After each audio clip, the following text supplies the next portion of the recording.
Have you ever wondered what it would be like if boxing stripped down to its primal core, gloves tossed aside, and two fighters facing off with nothing but raw knuckles? It's not medieval torture, although it looks like it. It's the modern rise of bare knuckle fighting, and it's creeping from the fringes of combat sports into the mainstream. Is it a threat to fighter safety, or just a fascinating sideshow for those with a strong stomach? Let's jab into the facts, blood, hype, and what's coming next. How bare knuckle went from illegal grit to ticket sensation. Bare knuckle fighting isn't a new invention. It's practically boxing's great-grandparent, a form of pugilism older than most sports clothes. In recent years, however, it's made a striking comeback. The Bare Knuckle Fighting Championship, founded in 2018, has become a headline name. As of April 2025, Bare Knuckle Fighting Championship under Triller Group has reported sold-out shows, expanding to new markets, ramping up streaming reach, and chasing major title fights on the horizon. 2025 has also seen events like Bare Knuckle Fighting Championship on Daz and Mohegan Sun, Julian Lane versus Cameron Van Camp, and Bare Knuckle Fighting Championship Fight Night Philly, Paig versus Angel Core. These cards aren't just for hardcore fight fans, they're part of a strategy to push bare knuckle into more regular combat sports rotation. Promoters are riding this momentum. David Feldman keeps saying this is the future of combat sports. And with Triller's backing, they have money, platforms, and a circus-like spectacle that audiences can't quite look away from. Injuries, concussions, and reality beyond hype. Now, if you think this is just about people getting whipped up over blood and glory, you'd be underestimating the danger. The data is messy, sometimes contradictory, but not comforting. A study of 141 bouts involving 282 fighters between 2018 and 2020 found that 105 fighters, about 150, 36.6%, sustained at least one injury during a fight. Most of these injuries were lacerations, 98 total, roughly 34.8%, many requiring stitches, on average 6.2 stitches per laceration. Facial cuts dominate, but there were also fractures, 17 in total. In events with more rounds, for instance, matches lasting 5 rounds, injuries increase. A study looking at maxillofacial, face, jaw, nose, damage over approximately 301 matches noted 211 injuries in 177 fighters, of which 184 were lacerations and 27 fractures. Longer fights had significantly more and more severe injuries.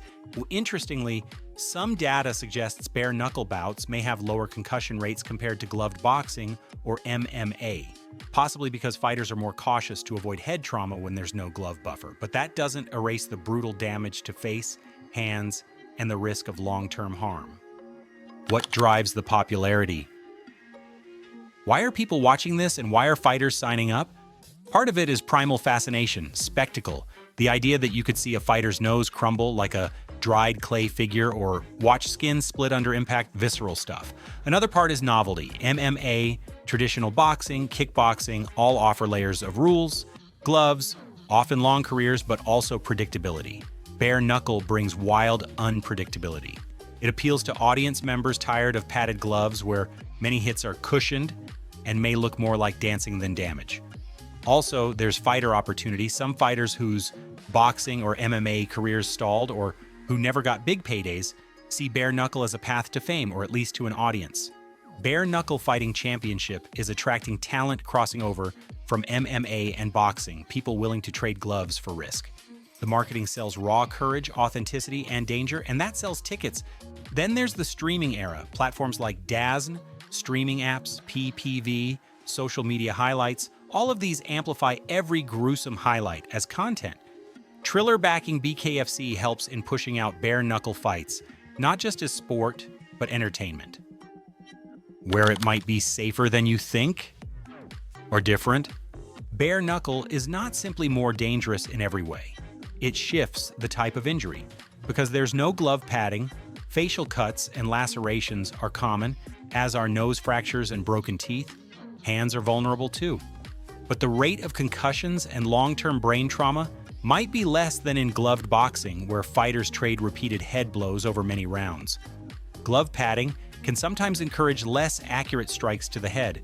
In bare knuckle, every hit to a hand or face hurts badly, so fighters may avoid reckless slugging. Studies show that in longer fights, more rounds, injury accumulation increases significantly, while shorter matches tend to have fewer severe injuries. That suggests that rules about rounds, medical stoppages, and rest matter a lot. The threats: ethics, regulation, and unseen dangers. Even if some injury types are less severe, the threats are many. First, long-term brain injuries remain poorly understood in bare knuckle. Concussions may be fewer, but brain damage can result not just from hits, but from shaking, inertia, accumulative microtrauma. Because the sport is relatively new in its legal-sanctioned modern form, longitudinal studies are thin. Second, ethical concerns. Are fighters being exploited? Some are former boxers or ex-MMA who perhaps didn't get enough finances there, and they might accept higher risk for more money or exposure. This raises questions about how much fighters understand risks, what medical care is guaranteed, what insurance or long-term support exists. Third, regulatory patchwork. Different states, countries have different rules on bare knuckle. Some require strict medical oversight, some less so. Rules on rounds, refereeing, gloves or lack thereof, medical clearance before or after what's allowed mid-fight, all vary widely. This inconsistency can mean that a fight that's sanctioned in one place may have far more risk than another. Fourth, the showmanship can lead to pressure to prolong fights, avoid stoppages, perhaps increase risk for fans or bonuses. When every knockout, every gruesome image helps viral marketing, promoters have incentives that may clash with fighter safety, recent incidents that highlight both the glory and the risk.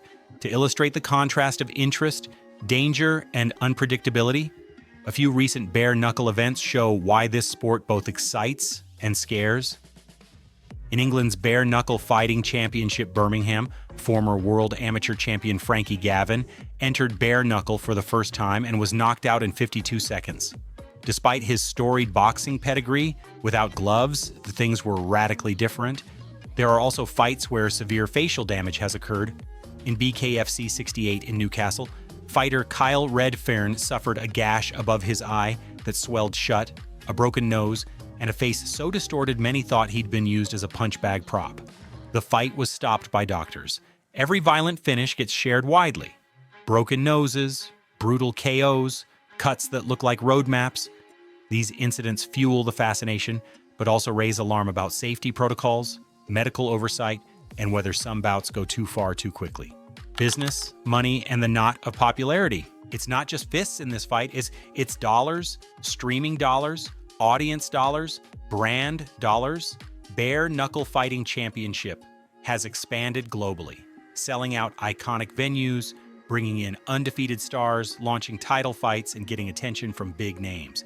The net worth of Bare Knuckle Fighting Championship has been reported around $400 million in some media, illustrating how big this is becoming. Also, big matches, for example, Mike Perry versus Jeremy Stevens has been booked as a major main event for Bare Knuckle Fighting Championship at Tour 82 in Newark, New Jersey for October 4th, 2025. It's being promoted as a marquee matchup in bare knuckle circles.